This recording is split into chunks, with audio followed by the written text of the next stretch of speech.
የቤተሰብ ጨዋታ በደመቀ ሁኔታ በቅርቡ እንደሚመለስም እየተነገረ ነው የሚገኘው። ይህንንም ተከትሎ ሶስት የፕሮግራም አቅራቢዎች እጩ ሆነው ቀርቧል። ከነዚህ መካከል ኮሜዲያን ያሲኖ፣ አርቲስት ንጹህ ኃይሌ እንደዚሁም ደግሞ ኮሜዲያን አዝመራው እንደሆኑም ነው እየታወቀው። ከነዚህ ከሶስቱ አንዱ እንደሚሆን ታውቋል። በዛሬው ዕለት እንግዲህ በምሽት ማስገኙ ዕለት ማለት ነው ምሽት ላይ ኮሜዲያን ያሲኖ አቅርቦ ነበረ። ያው የቤተሰብ ጨዋታን ወይም መርቷል ፕሮግራሙን ማለት ነው። በዚህም እንግዲህ ጥሩ አስተያየት ወይም ደግሞ ኮሜንት ካገኘ እሱ ሊሆን ይችላል። ቀጣይ ደግሞ አርቲስት ንጹህ ታቀርባለች። በመጨረሻም ኮሜዲያን አዝምራው እንደዚሁ ያቀርብና ከነዚህ ከሶስቱ ይመረጣሉ ማለት ነው። ኮሜዲያን ያሲኖ እንግዲህ እየሞከርኩ ነው በሚለው ንግግር የሚታወቅ እንደሆነ ይታወቃል። እናም እሱ የሚያሸንፍ ከሆነ እሱ ይሆናል። እንግዲህ ማን እንደሚመራው እስኪ እናንተ ሀሳብ አስተያየታችሁ እናንተ እስኪ ኮሜንት አድርጉልን። ነገር ግን ነፂን ሙሉ ለሙሉ ይተካሉ ተብሎ አይታመንም። እጅግ በጣም ግዙፍ የሆነው የሳውዲ የነዳጅ ታንከር ተመቷል ነው የተባለው። በዚህም እንግዲህ ከፍተኛ ጉዳት ደርሶባታል ሳውዲ። እንደምታወቀው በሳውዲ ላይ ከባድ የሆነ ጉዳት እየደረሰ ነው የሚገኘው የነዳጅ ማጠራች።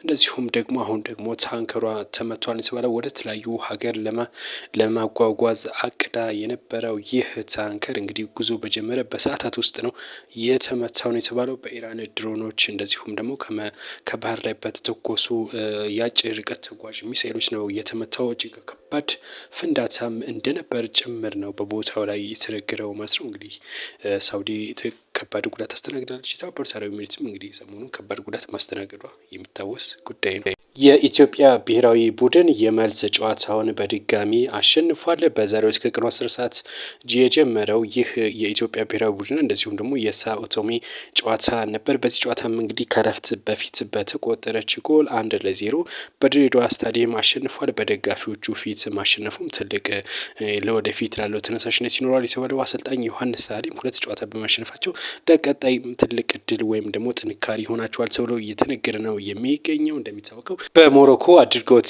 በነበረው ጨዋታ ለ3-0 ማሸነፋቸው ይታወቃል ሳኦ ቶሜን። አሁን ደግሞ ይመርሱ በዚህ በአዲስ አበባ በድሬዳዋ ስታዲየም ተደርጎ ያው 1-0 በማሸነፍ አጠቃላይ በድምር ደግሞ 4-0 በማሸነፍ የአፍሪካ ዋንጫ የማጣሪያ ምድብ ድርድር ውስጥ መግባቷን የኢትዮጵያ ብሔራዊ ቡድን አረጋግጣለች። አሰልጣኝ ዮሐንስም ይህንን እንግዲህ አሳክቷል ነው የተባለው። በሶማሊያ ከባድ ጦርነት አለ። በሳውዝ ዌስት በድዋን በተባለች ከተማ ነው የሶማሊያ ወታደሮችና እንደዚሁም ደግሞ በድዋን የሚገኙ አንድ ክልል ናት። እቺ እንደ ኢትዮጵያ ውስጥ እንዳሉ እንደ አንድ ክልል ነው የምትወሰነው። ራሷን በራሷ የምታስተዳድርና እገነጠላለሁ እያለች የምትገኝ ልክ እንደ ሶማሌላንድ ማለት ነው።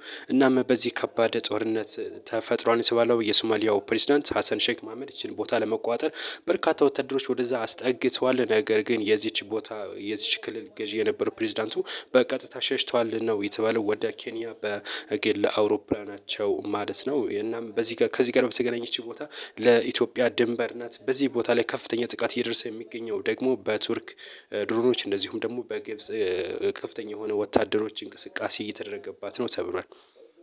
የተባበሩት አረብ ኤሚሬትስ በዚህ ጦርነት ወደ 120 ቢሊዮን ዶላር የሚገመት ኪሳራ እንዳጋጠማት የተለያዩ ዓለም አቀፍ ሚዲያዎችም እየዘገቡ ነው የሚገኙት። ይህ ጦርነት ከባድ ጉዳት ካደረሰባት ሀገሮች መካከል አንዷ የተባበሩት አረብ ኤሚሬት ናት። ሳውዲም እንደዚሁ ጉዳት ደርሶባታል።